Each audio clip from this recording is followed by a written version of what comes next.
राधे राधे प्यारे भक्तों, सफलता कम समय में कैसे एक साधारण मनुष्य प्राप्त कर सकता है और इस संसार का वह कौन सा सुख है जिसे अनुभव करने के बाद फिर कुछ भी पाने की इच्छा शेष नहीं रहती। इसी विषय पर आज हम एक प्रसिद्ध महात्मा की प्रेरणादायक कहानी सुनेंगे। तो आइए कहानी की शुरुआत करते हैं। बहुत समय पहले की बात है। एक नगर में एक युवक रहता था। वह युवक अपने जीवन से अत्यंत दुखी हो चुका था। निराशा और हताशा ने उसे पूरी तरह घेर लिया था।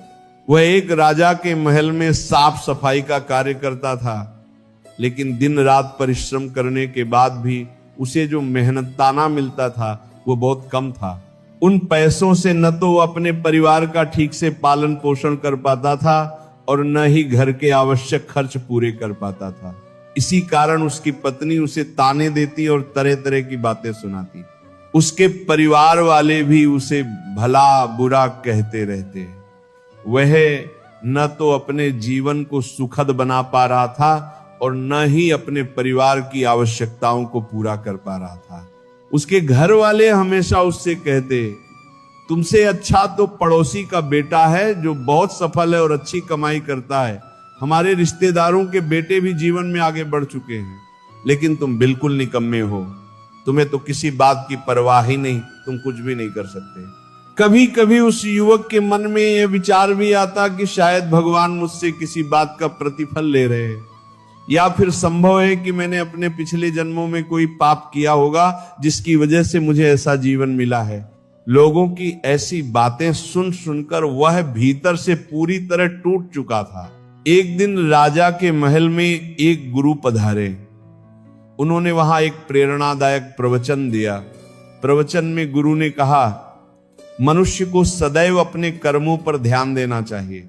जो व्यक्ति अच्छे कर्म करता है उसे अपने जीवन में सुख, शांति और संतोष की प्राप्ति होती है। वह जीवन के अनेक सुखों का अनुभव कर सकता है। हमें आलसी नहीं बल्कि कर्मठ बनना चाहिए। अपने प्रत्येक कार्य को पूरी लगन, निष्ठा और परिश्रम से करना चाहिए। ऐसा करने से जीवन में सुख और शांति बनी रहती है।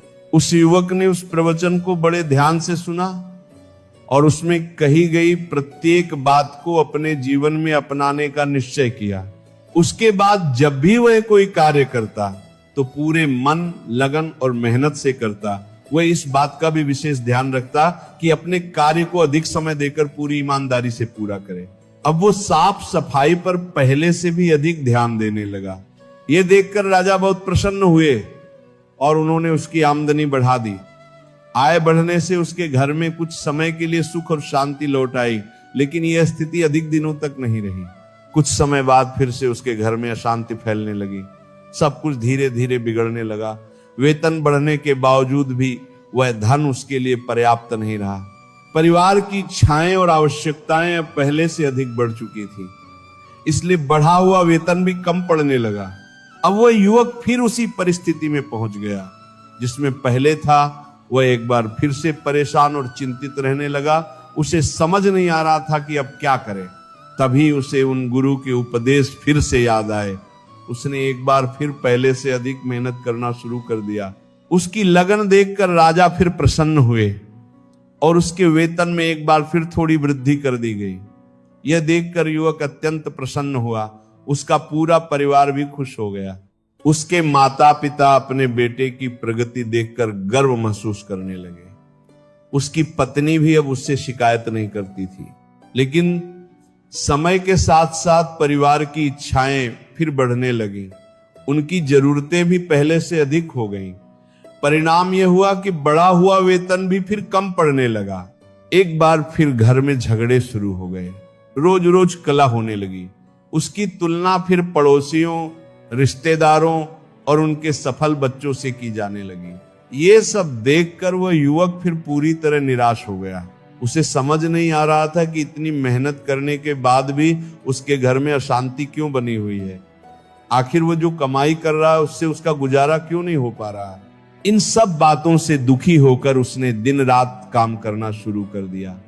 वह अपने कार्यों में इतना व्यस्त रहने लगा कि उसके पास स्वयं के लिए भी थोड़ा सा समय नहीं बचता था। ये देखकर उसके मालिक को उस पर दया आ गई। उसने युवक से कहा, आखिर तुम ये कैसा पागलपन कर रहे हो? इस तरह लगातार काम करने से क्या लाभ होगा? जितना धन तुम नहीं कमा रहे उससे कहीं अधिक तुम्हारा स्वास्थ्य बिगड़ जाएगा। देखने में तो तुम समझदार लगते हो, फिर ऐसी मूर्खता क्यों कर रहे हो? जिस समय तुम्हें आराम करना चाहिए उस समय तुम अधूरी नींद में काम कर रहे हो।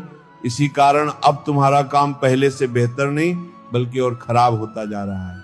तुम्हारे सारे काम बिगड़ते जा रहे हैं। ये लो, यदि तुम्हें पैसों की आवश्यकता है तो ये कुछ धन अपने पास रख लो और वापस अपने घर चले जाओ, जाकर आराम करो। जब तुम्हें अच्छा महसूस होने लगे तब फिर से काम पर लौट आना। लेकिन लगातार कठिन परिश्रम करने के कारण वह व्यक्ति अब काफी बीमार पड़ चुका था। उसका स्वास्थ्य भी खराब हो गया था। उन पैसों को लेकर वह अपने घर की ओर लौट रहा था। तभी रास्ते में उसे वही गुरुवर मिले जो महल में आकर उपदेश दे रहे थे।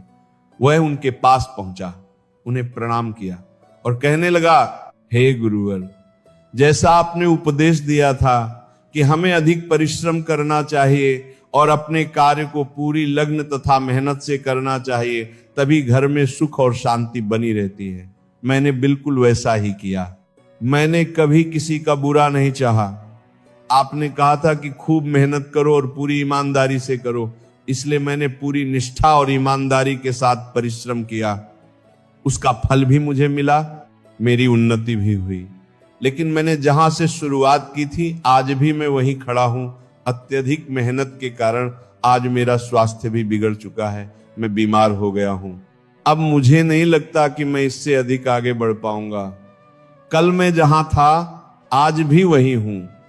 जिस प्रकार पहले मेरे परिवार की स्थिति थी आज भी मेरा परिवार उसी तरह अपना जीवन चला रहा है। क्या किसी का भला सोचना, क्या अत्यधिक मेहनत करना, क्या अपने कार्य समय पर पूरा करना, क्या ये सब गलत है? मैंने हर काम पूरी लगन और निष्ठा से किया है, लेकिन उसके बाद भी न जाने क्यों मेरे घर में हमेशा कलह बनी रहती है। हर दिन झगड़ा और रोना धोना होता है। मैं जहां से शुरू करता हूं अंत में फिर वहीं पहुंच जाता हूं। आखिर ऐसा क्यों? हमें यह दुख क्यों सहना पड़ रहा है?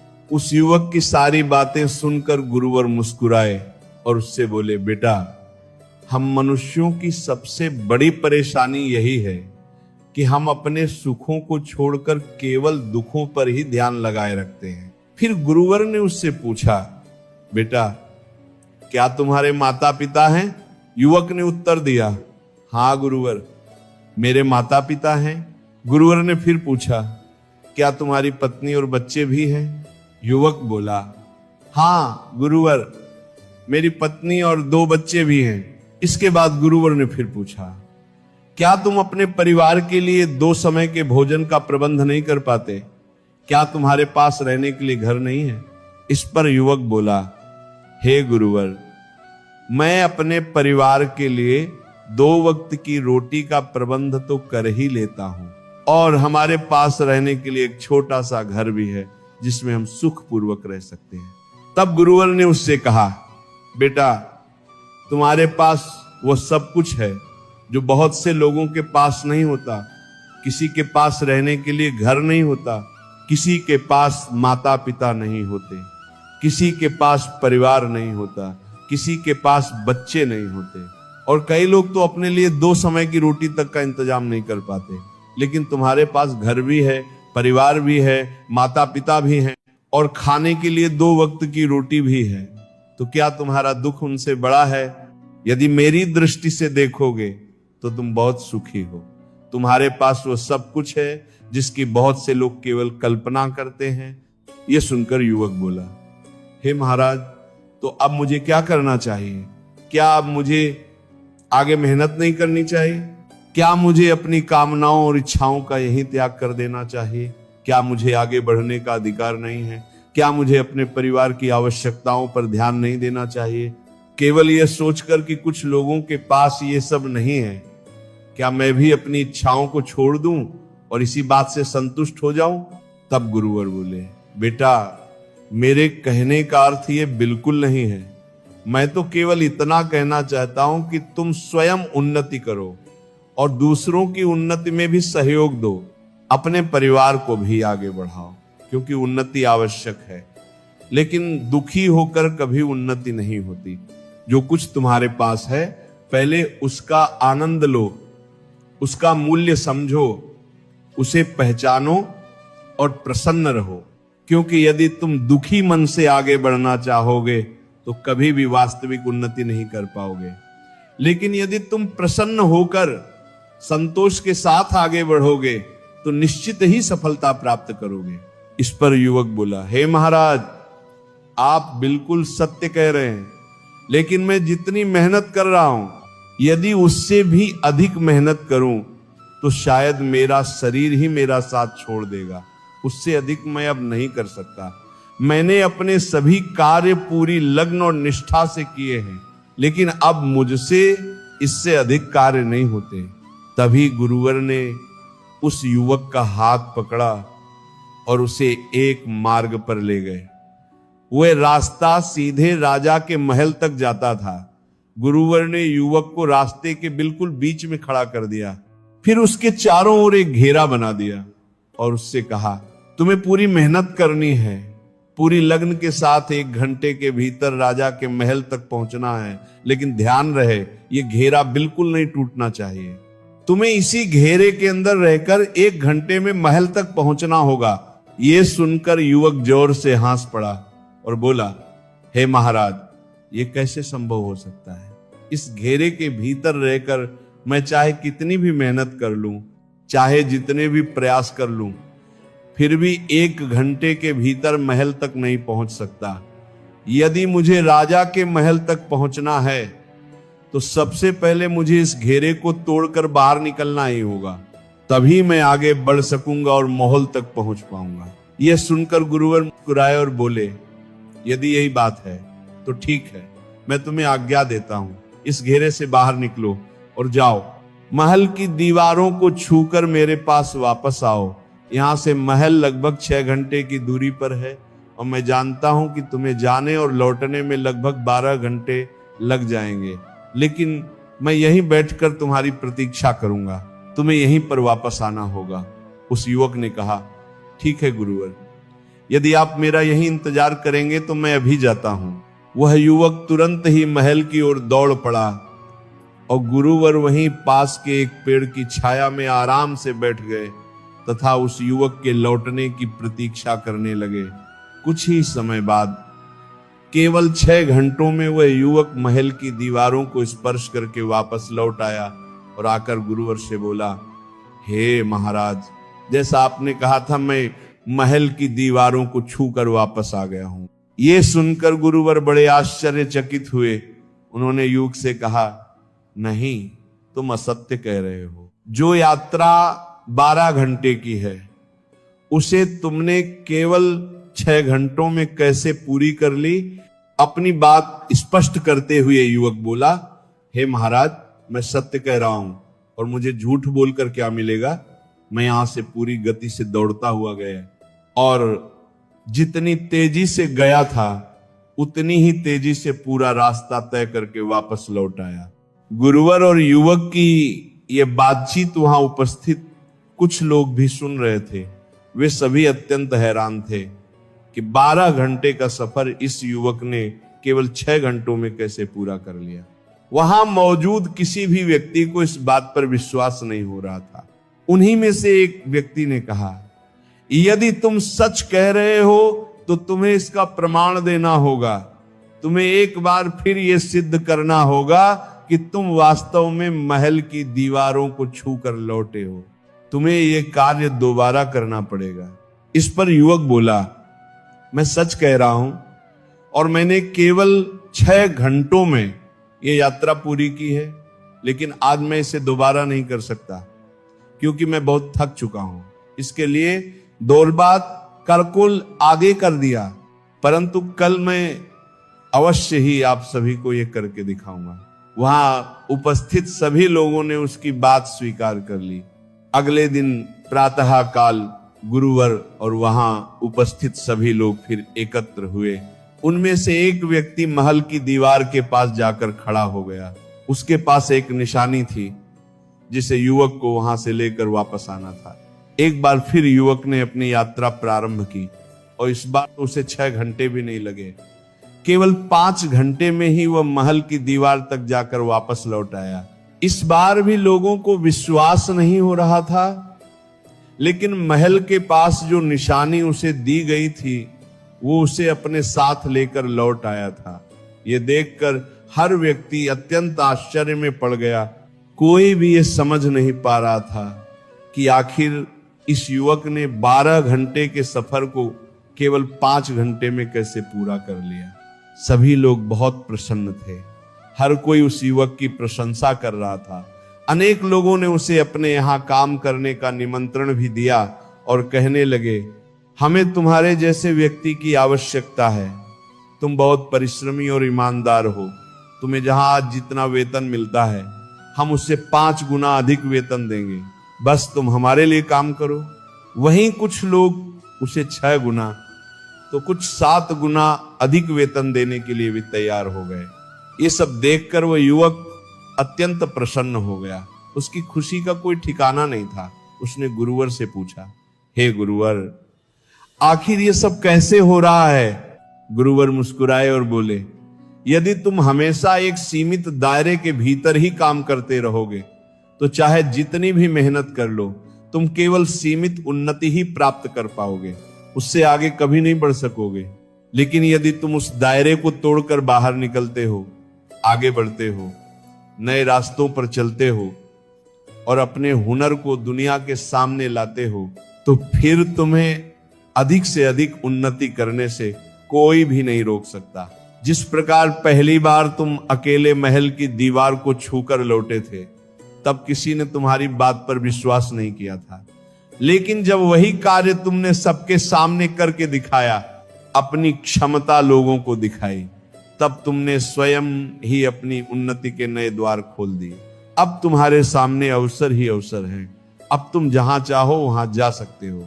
लेकिन मेरी एक बात हमेशा याद रखना, अब की बार तुम जहां भी जाओ वहां अपने लिए कोई सीमित दायरा मत बनाना, क्योंकि यदि तुमने फिर से अपने चारों ओर सीमाएं खड़ी कर ली तो तुम कभी भी उससे आगे उन्नति नहीं कर पाओगे। इस बार वह युवक गुरुवर से बोला, हे महाराज, क्या कोई दूसरा मार्ग भी है? गुरुवर मुस्कुराए और बोले, हाँ, एक और मार्ग अवश्य है, लेकिन वह थोड़ा कठिन है।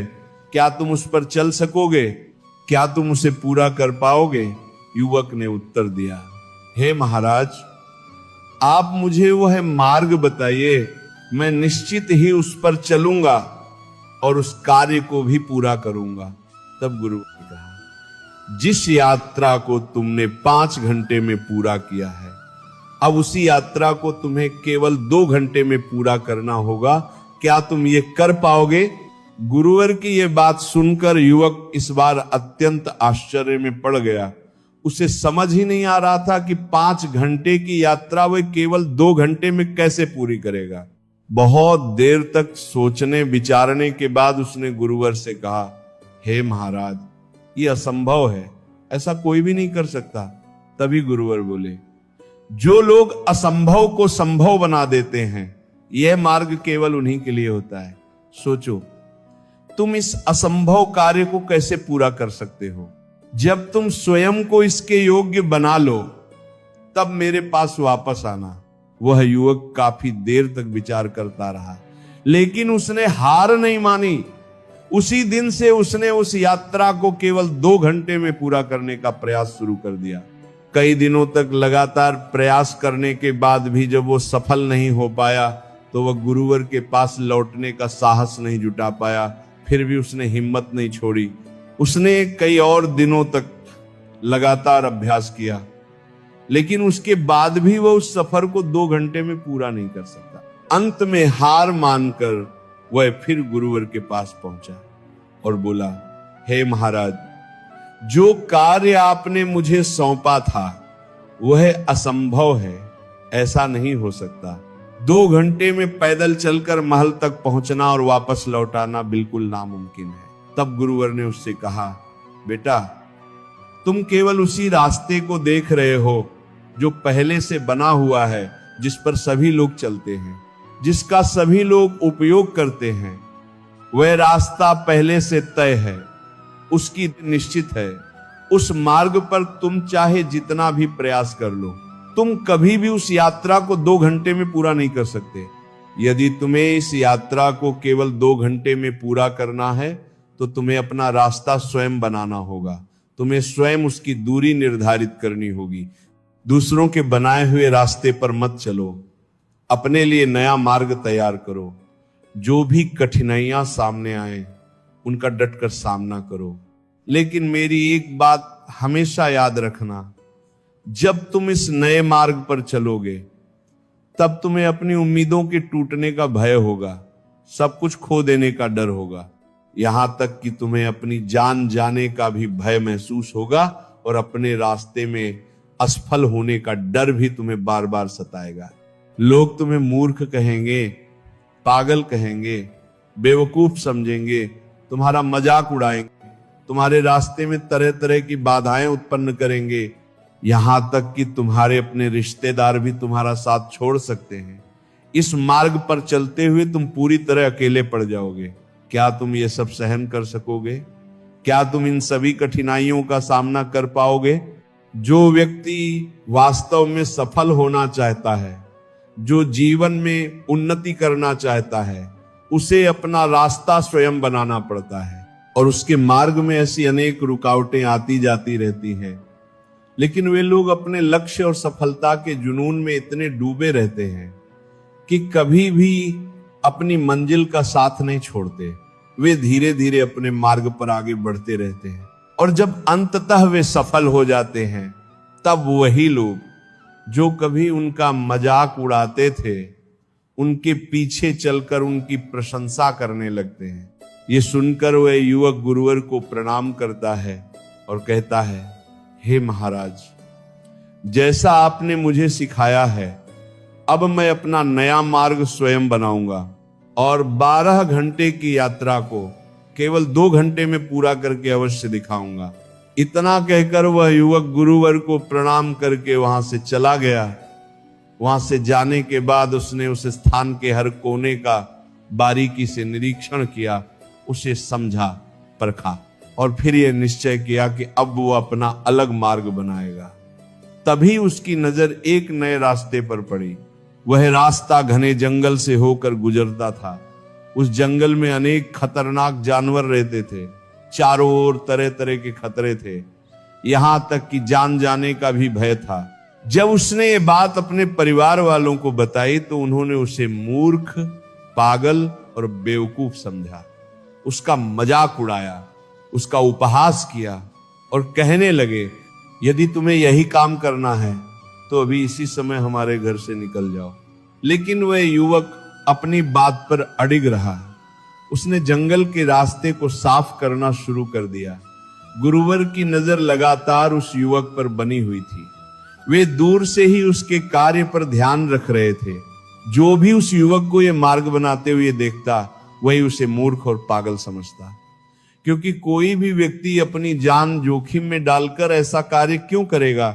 उस जंगल में कई खूंखार जानवर थे।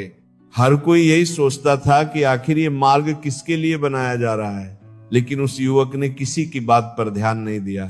धीरे धीरे समय बीतता गया और समय के साथ उसका संकल्प भी और अधिक मजबूत होता गया। लगभग 6 महीनों के अथक प्रयास के बाद उसने वह रास्ता तैयार कर लिया। एक रात जब वह कार्य कर रहा था तभी उसे एक सांप ने डस लिया। वह लगभग मृत्यु के करीब पहुंच गया था, लेकिन किसी तरह उसकी जान बचा ली गई। इसी प्रकार उस पूरे समय में उसका सामना कई भयानक जंगली जानवरों से भी हुआ। अनेक विषैले कीड़े मकोड़ों का भी सामना करना पड़ा, लेकिन वह इन सब कठिनाइयों की परवाह किए बिना अपने लक्ष्य पर डटा रहा। उसने उस मार्ग को इस प्रकार तैयार किया था कि भविष्य में आने जाने वाले लोगों को जंगली जानवरों से कम खतरा हो। उसके इस कार्य की चर्चा पूरे नगर में फैलने लगी। ये समाचार राजा तक भी पहुंच गया। अब राजा भी उसके कार्य पर नजर रखने लगे। लगभग 6 महीने के भीतर उसने उस रास्ते को पूरी तरह तैयार कर लिया। इसके बाद वह गुरुवर के पास पहुंचा और बोला, हे गुरुवर, जैसा आपने कहा था मैंने अपने लिए एक नया मार्ग बना लिया है और अब इस रास्ते से महल तक केवल 1 घंटे में पहुंचा जा सकता है। ये सुनकर गुरुवर अत्यंत प्रसन्न हुए। ये समाचार राजा तक भी पहुंचा। राजा ने स्वयं उस मार्ग का निरीक्षण किया। उन्होंने भी पाया कि इस नए रास्ते से महल की दूरी वास्तव में केवल 1 घंटे में पूरी की जा सकती है। ये देखकर राजा बहुत प्रसन्न हुए। उन्होंने उस युवक को राज दरबार में बुलाया और कहा, तुम्हारे भीतर अद्भुत प्रतिभा है। तुमने इस मार्ग को बहुत ही कुशलता से तैयार किया है और वह भी अकेले। मैंने और मेरे मंत्रियों ने भी कई बार इस रास्ते को छोटा बनाने का प्रयास किया था, लेकिन हर बार कोई ना कोई बाधा सामने आ जाती थी। परंतु तुमने वह कार्य कर दिखाया जो कोई नहीं कर पाया। इसलिए तुम जो भी पुरस्कार मांगोगे हम तुम्हें देने के लिए तैयार हैं और इसके साथ ही राज दरबार में एक उच्च अधिकारी का पद भी तुम्हें अवश्य दिया जाएगा। इतना सम्मान पाकर वह युवक अत्यंत प्रसन्न हो गया। जो लोग पहले उससे नाराज थे, जो उसे मूर्ख और पागल कहते थे, जो उसका मजाक उड़ाते थे, यहां तक कि जिन रिश्तेदारों और परिवार वालों ने उसका साथ छोड़ दिया था, वही लोग अब उसके सामने सिर झुकाकर खड़े थे। वह फिर गुरुवर के पास पहुंचा और बोला, हे गुरुदेव, आज मैं जो कुछ भी हूं और मैंने जो कुछ भी प्राप्त किया है, यह सब केवल आपके मार्गदर्शन का परिणाम है। इसके लिए मैं आपका सदैव आभारी रहूंगा। आपका हृदय से बहुत बहुत धन्यवाद। दोस्तों, हम भी अपने जीवन में अक्सर अपनी क्षमताओं को सीमाओं के भीतर बांध देते हैं। हम स्वयं को ऐसे घेरे में कैद कर लेते हैं जिसे तोड़कर बाहर निकलना हमें बहुत कठिन लगता है। और सच तो यह है कि हम उससे बाहर निकलना भी नहीं चाहते। जब भी हम कुछ बड़ा सोचते हैं या कुछ नया करने का प्रयास करते हैं तो हमें डर महसूस होने लगता है, कठिनाइयां दिखाई देने लगती हैं। हम हमेशा दूसरों के बनाए हुए रास्ते पर चलना पसंद करते हैं। जीवन में केवल सरलता और सुविधा खोजते रहते हैं। चुनौतियों का सामना करने से घबराते हैं, लेकिन वास्तविकता यही है कि यही चुनौतियां, यही भय, यही परेशानियां, यही कठिन परिस्थितियां हमें मजबूत बनाती हैं। यही हमें आने वाले भविष्य के लिए तैयार करती हैं। यही हमें सही दिशा दिखाती हैं और यही हमें धीरे धीरे हमारी मंजिल तक पहुंचाती हैं। क्योंकि जब तक हम असफलता का अनुभव नहीं करते, तब तक सफलता प्राप्त करने का वास्तविक प्रयास भी नहीं करते। अब आगे बढ़ते हैं। आखिर जीवन में सबसे अधिक सुखी व्यक्ति कौन होता है? इसी विषय पर अगली महात्मा की अत्यंत प्रसिद्ध कहानी की शुरुआत करते हैं। हम हमेशा उन चीजों के पीछे भागते रहते हैं जो हमारे पास नहीं होती। उन्हें पाने के लिए भविष्य की चिंता में लगातार लगे रहते हैं, लेकिन हम ये भूल जाते हैं कि जिन चीजों को पाने की चाह में हम दौड़ रहे हैं, उसी कारण हमारा वर्तमान दुखी होता जा रहा है। हमारे आज की सारी खुशियां धीरे धीरे हमसे दूर होती जा रही हैं। इस कहानी के माध्यम से आप समझ पाएंगे कि आपका वर्तमान ही आपके जीवन का सबसे श्रेष्ठ समय है। इस पल को आपको पूरी तरह जीना चाहिए, क्योंकि आज जो समय आपके पास है वह दोबारा कभी लौट कर नहीं आएगा। बहुत समय पहले की बात है। एक नगर में एक अत्यंत गरीब व्यक्ति रहता था। जब भी वह किसी धनी व्यक्ति को देखता तो मन ही मन दुखी होकर कहता, हे भगवान, तूने मुझे इतना निर्धन क्यों बनाया? इन अमीर लोगों को देख, ये कितने आनंद से जीवन जी रहे हैं, कितने सुख से अपना समय बिता रहे हैं, और एक मैं हूं जो हर दिन एक एक पैसे के लिए तरसता रहता हूं। मेरे पास तो फूटी कौड़ी तक नहीं है और इन लोगों के पास इतना अधिक धन है कि